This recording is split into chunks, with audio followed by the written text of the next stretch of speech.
সে যখন আমার রেখা জীবন সাজাইছে, আমার তো আর একা জীবন চলবে না। আমিও চাই দেশি হোক প্রবাসী হোক যেই রকমই হোক, আমি চাই যে আমার জীবনে আসুক, আমি বিয়া শাদী করে আমিও নিজেও সংসার করতে চাই। মাশাআল্লাহ মাশাআল্লাহ, আপনার কথাগুলো খুব ভালো লাগলো। ফ্যামিলিতে কে কে আছে? আপনার বাবা মা ভাই বোন তো আছে? ফ্যামিলিতে বাবা মা আছে, ছোট একটা ভাই আছে। ছোট একটা ভাই আছে। এখন আপনি সংসার করতে চাচ্ছেন? এখন সংসার করতে চাচ্ছি, যাতে আমার জীবনে এমন একটা মানুষ আসুক যাতে সুখে দুঃখে আমার পাশে থাকবে, আমারে কখনো ছেড়ে যাবে না। সে বুড়া হোক আর জোয়ান হোক, আমার পাশে আমি এরকম মানুষই চাই। মাশাআল্লাহ মাশাআল্লাহ। তো আপনার স্বামী হলো পুরা কপাল আগে যেটা ছিল, কারণ সেটা পুরা কপাল না, সে অনেক লোভী, অনেক টাকা পয়সা চাইতো, যৌতুক চাইতো, এর জন্য দিতে পারতাম না দেখা, এর জন্য আমার ছাইরা দিছে।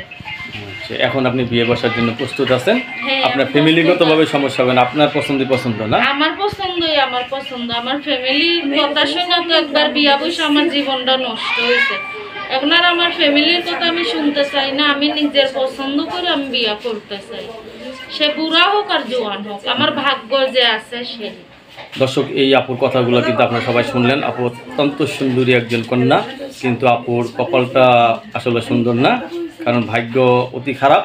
আপুর প্রথম সংসার টিকে নেই, দ্বিতীয় সংসার করতে যাচ্ছে। তা আপু অনেকে আপনার সাথে কথা বলবে, ঠিক আছে, অনেকে ফোন দিয়ে যোগাযোগ করতে চেষ্টা করবে, ঠিক আছে।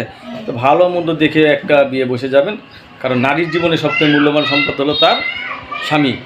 আর সেই স্বামী যদি নারী জীবনে না থাকে তো মানুষের নানান কথা বলে, ঠিক না? ওই শুরুতে বলছিলেন মন খারাপ, এর জন্য মন খারাপ না। আপনার কাছে ধন্যবাদ আমার চ্যানেল সময় দেওয়ার জন্য। পরবর্তী একটি মেয়ের ভিডিওর জন্য অবশ্যই অপেক্ষা করবেন।